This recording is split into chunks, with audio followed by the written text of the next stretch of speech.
तर आपण त्या विकास करणाऱ्या नादाला ज्यांच्या सुविधा आहे वगैरे त्याच्या मार्गाला जाय, काही कामं असते ती काय नाही, गरजा माणसाच्या त्यांचं म्हणजे कोणाचं लक्ष नाही ना. ते आपण आपल्याला तर त्यांनी निवडून दिलं हे केलं तर आपण त्या सुविधा करण्याला कटिबद्ध राहावं.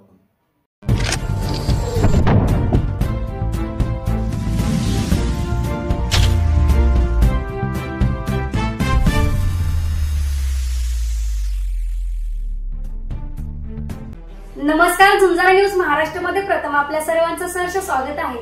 तर आज आपण मसवड नगरीमध्ये आहोत आणि सर्वकडे आता निवडणुकीचं वातावरण आहे आणि या निवडणुकीच्या रणधुमाळीत मतदारांचा मूड तसेच आपल्या मसवड नगरीचे प्रसिद्ध व्यापारी म्हणजेच मिठाईचे व्यापारी अर्जुनदादा कांबळे यांच्याशी आज आपण थेट बोलणार आहोत. आणि आज ते प्रभाग क्रमांक 4 मधून त्यांनी उमेदवारी अर्ज भरलेला आहे. चला तर पाहूया अर्जुनदादा कांबळे आपल्याशी काय बोलत आहेत. नमस्कार कांबळे सर. नमस्कार. काय सांगाल तुम्ही आता प्रभाग क्रमांक 2 मधून अर्ज भरलेला आहे. आतापर्यंत आम्ही आता शरदचंद्र पवार साहेब या गटाकडून उमेदवारी मला दिलेली आहे. त्याचं नेतृत्व अभयदादा जगताप हे करतात. जवळजवळ 200 वर्षापूर्वीपासून आमच्या समाजाला मसवडमध्ये पहिल्यांदा ह्याच्या अगोदर एकदा उमेदवारी दिलेली होती मनोहर बोकरे यांना आणि त्याच्यानंतर कांबळे ते बोकऱ्यांना दिले आणि आता पहिल्यांदा कांबळ्याकडे दिलेले आहे. जवळजवळ आम्ही हा भुई समाज आहे, मागासवर्ग आहे, त्यांना पहिल्यांदा उमेदवारी दिलेली आहे आणि त्याचं श्रेय खरं अभयदादा जगताप यांना द्यावं. कारण पहिल्यांदा आमच्या समाजाला पहिल्यांदा उमेदवारी त्याने भुई समाजाला दिलेली आहे. त्यांचं मनापासून मी आभारी मानतो. आणि मसवडमध्ये आता अशी परिस्थिती आहे, इतकी भयंकर परिस्थिती आहे, सगळी दहशत आणि कुठली सुविधा नाही. 10-12 दिवसातून मसवडमध्ये पाणी येते, माणसाने टाक्या भरून ठेवलेल्या त्या त्यात आळ्या पडते, त्या इतकं प्रदूषण आहे पाणी इतकं, त्याच्यावर कुणी सुद्धा काही लक्ष देत नाही ना काय नाही.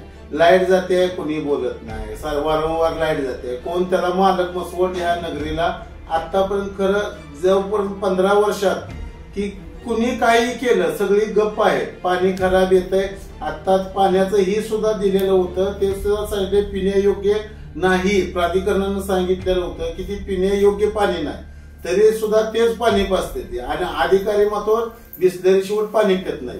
एवढी भयान परिस्थिती आहे. त्यावर म्हणजे कुणाचा अंकुश नाही काय नाही. पाणी मला सांगा या मसवडमध्ये इतकी बेकार सुविधा आहे. प्रभाग क्रमांक 4 मधून अशा कोणकोणत्या मूलभूत सुविधा आहेत जे तुम्ही सामान्य जनतेसाठी करू शकता. सुविधा तशा बऱ्याच आहेत, जेवढं करेल तेवढं कमीच आहे. पण आपण जर आपल्याला जनतेनं जर दिलं तर आपण त्या विकास करणाऱ्या नादाला ज्यांच्या सुविधा आहे वगैरे त्याच्या मार्गाला जाय, काही कामं असते ती काय नाही, गरजा माणसाच्या त्यांचं म्हणजे कोणाचं लक्ष नाही ना. ते आपण आपल्याला तर त्यांनी निवडून दिलं हे केलं तर आपण त्या सुविधा करण्याला कटिबद्ध राहावं. स्थिती मसवडची आता एकदम म्हणजे ही आहे, काही त्याला म्हणजे काय कुणाला बोलण्यासारखं कुणासारखं काही सुद्धा नाही. स्थिती बेकार आहे. पाणी, लाईट, वीज कुठल्या सुविधा नाही, त्या कुठलं काय नाही, मच्छर आहे ती सगळं एवढं एकदा मारायचं 4 महिने ते घरात बसायचं, अशी नगरपालिकेची अवस्था आहे. आणि त्या नगरपालिकेला आता प्रशासकीय राजवट कुणी मालकच नाही त्याला, अशी परिस्थिती आहे. आणि मला 4 मधून आता निवडून दिलंय, निवडणुकीला आपण उभा राहिलेला आहे.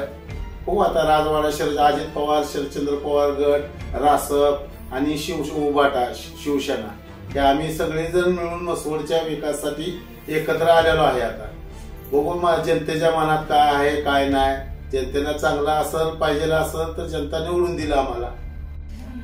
खरं तर सामान्य जनतेच्या कुटुंबातून आज मिठाईचे व्यापारी असणारे आपले अर्जुनदादा कांबळे यांनी खरं तर आज या शरदचंद्र पवार पक्षाच्या वतीने त्यांनी उमेदवारी अर्ज दाखल केलेला असून त्यांनी आता ही निवडणूक लढवायचं मार्गाने आहेत. परंतु मला असं वाटतंय की त्यांनी जे हे उमेदवारी अर्ज भरलेला आहे यातून सामान्य जनतेसाठी त्यांनी खरंच जे काही सुविधा असतील त्यांनी उपलब्ध करून द्याव्यात. या मसवड नगरपालिकेचा जो काही कामाचा विकास असेल त्यांनी तो घडवावा आणि पुढील वाटचालीस त्यांना झुंजार न्यूज महाराष्ट्र परिवारातर्फे मी शुभेच्छा देते.